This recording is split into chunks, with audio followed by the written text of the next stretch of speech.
Bonjour à toutes et à tous, bienvenue dans votre rendez-vous quotidien Smart Éducation, un magazine dédié à la formation, aux nouveaux métiers, aux nouvelles pédagogies, le rendez-vous qui donne un futur à la jeune génération.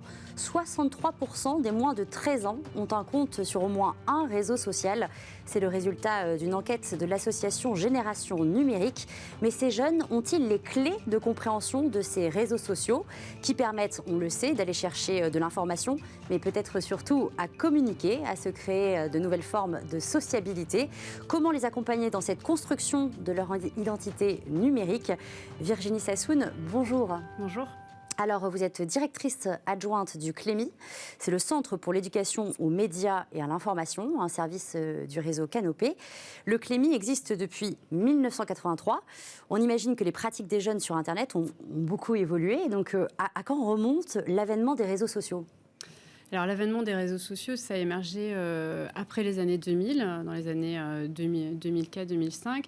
Mais ce qu'on peut dire, c'est qu'il y a des réflexes qui sont absolument indispensables à avoir quand on parle d'éducation média à l'information, parce que c'est quand même le rôle du Clémy sur l'éducation média à l'information. Et l'éducation média à l'information, c'est quoi? C'est d'avoir des connaissances et des compétences sur le monde médiatique et numérique. Donc c'est vrai que les pratiques des jeunes, elles ont complètement évolué, mais les nôtres aussi, et on n'est pas forcément d'ailleurs mature sur ces pratiques-là, puisqu'on continue à apprendre au fur et à mesure des progrès technologiques et des innovations.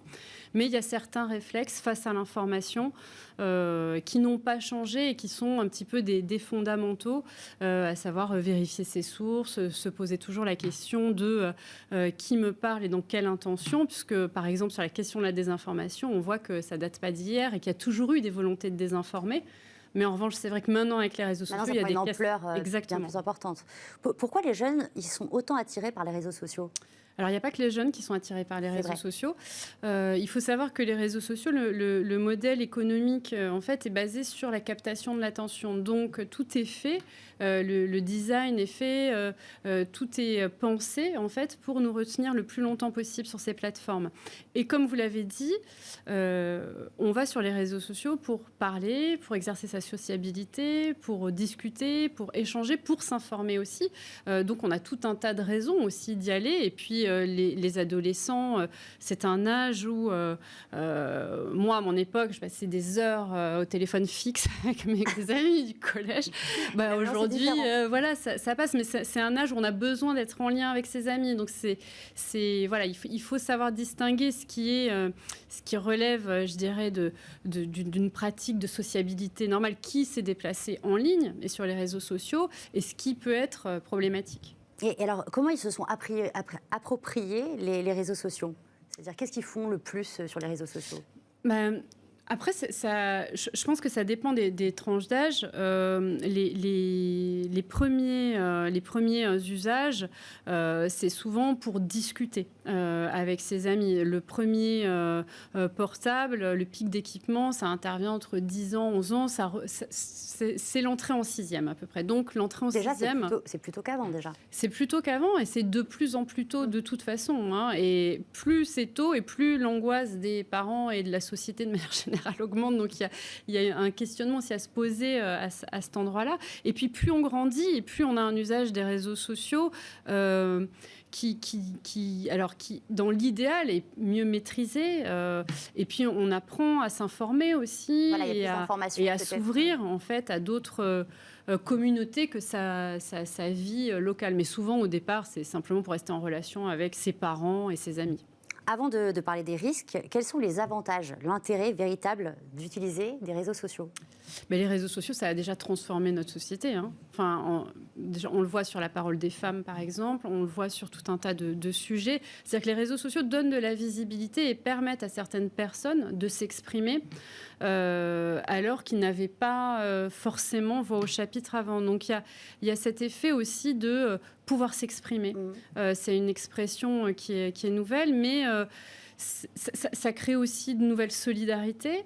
Donc, il y a des choses qui sont extrêmement positives, qui restent positives, mais cette dimension positive et constructive, elle n'est pas possible s'il n'y a pas d'éducation. Si on subit les réseaux sociaux, si on n'est pas éduqué à savoir s'en servir, à savoir repérer aussi ce qui peut servir, par exemple, une cause, un sujet, un intérêt, une passion, ça va être extrêmement difficile d'avoir un usage riche, constructif et créatif. Quels sont les dangers d'une exposition trop jeune et trop importante? Alors, déjà, un enfant, à partir de quel âge véritablement il peut être sur les réseaux sociaux? Alors, il n'y a pas un mode d'emploi unique. On ne peut pas dire... Bon, il y a déjà un âge qui est l'âge pour les plateformes de 13 ans. En fait, théoriquement, avant 13 ans, les enfants ne sont pas censés être sur les réseaux sociaux. En France, la majorité numérique, il me semble, est à l'âge de 15 ans. Donc, sans le consentement des parents, on ne peut pas être sur un réseau social. Ce qui compte, c'est que vous ayez 3 ans... 3 ans. 3 ans, ça sera un peu jeune. Mais avant 3 ans, les écrans sont fortement déconseillés.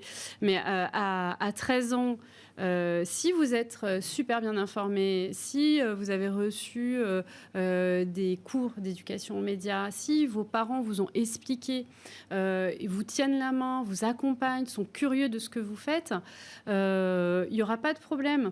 Alors que si vous avez 15 ans, mais que vous n'avez aucun accompagnement et que... voilà, je pense que c'est offrir un smartphone à son enfant, c'est vraiment une décision qui doit être mûrement réfléchie. Il faut pouvoir l'accompagner, comme on ne va pas le jeter dans le grand bain de la piscine à la première fois. Là, c'est pareil. Il faut lui apprendre à nager dans cet océan d'informations et de nouveaux usages que nous-mêmes, en tant qu'adultes, je le répète, on a parfois du mal aussi à se repérer et à ne pas se noyer aussi dans ce flot-là. Le système éducatif a-t-il pris trop tard la mesure de l'engouement ? Il ne me semble pas, mais il me semble que, en tout cas, les enseignants sont en demande de formation. Il y a un vrai besoin de formation, d'accompagner. Parce qu'ils ne sont pas véritablement formés pour leur... Alors, nous, le Clémy, on a un réseau de coordonnateurs académiques qui sont présents dans toutes les académies et qui forment les enseignants. On pourrait faire plus, évidemment. Mais il y a une formation qui est là, mais qui pourrait effectivement être plus massive.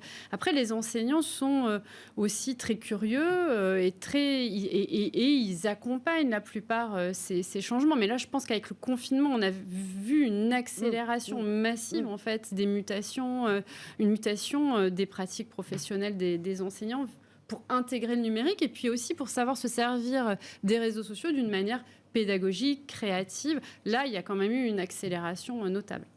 On revient sur les parents. Quelles limites les parents, selon vous, doivent-ils poser à leurs enfants ?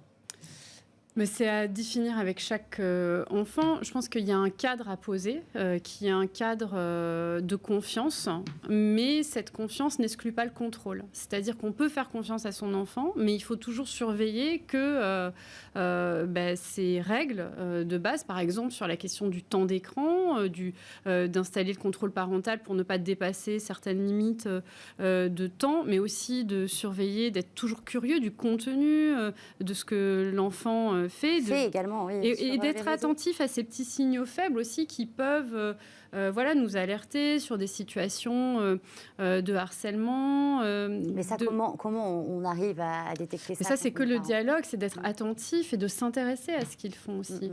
On sait tous que beaucoup d'adolescents sont sur TikTok. Est-ce que vous avez un compte TikTok? Est-ce que Moi, non. Voilà.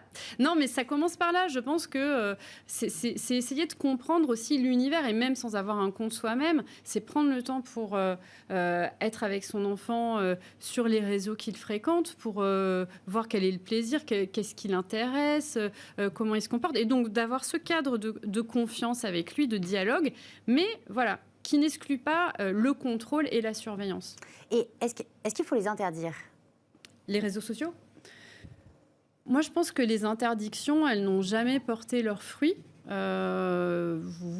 Ça peut être... Pour moi, il faut réguler, il faut accompagner, il faut conseiller, il faut tenir la main. Même si on ne se sent pas compétent sur le numérique, on reste des parents. Et les enfants ont besoin de nous pour décoder ce qui se passe. Donc... Il me semble pas que l'interdiction est la meilleure soit la meilleure des options. Après, une interdiction temporaire quand on les ça peut être une option. Mais une interdiction définitive et tenir ses enfants et tenir aussi l'école en dehors de ces évolutions-là me semble pas forcément la meilleure des voies. Comment vous accompagnez le Clémy, vous accompagnez les plus jeunes dans leur utilisation des réseaux sociaux ? Nous, ce qu'on propose par rapport aux réseaux sociaux, c'est aujourd'hui que la grande majorité des jeunes s'informent via les réseaux sociaux.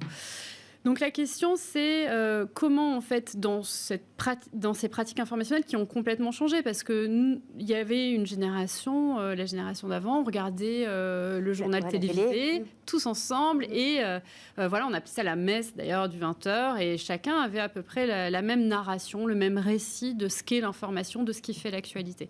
Aujourd'hui, chacun est dans sa bulle informationnelle, reçoit les informations sans d'ailleurs forcément les avoir cherchées, et donc il y a vraiment des réflexes à acquérir, en fait. C'est pour comprendre les fake news, pour s'assurer pour comprendre déjà ce qu'est une information, avant de comprendre ce qu'est une fake news, c'est qu'est-ce qu'une information, comment elle se construit, comment je la reconnais, comment je peux reconnaître, évaluer la fiabilité d'une source. Quelle est ma responsabilité en ligne de liker, de partager une information qui n'a pas été vérifiée, que je n'ai pas vérifiée.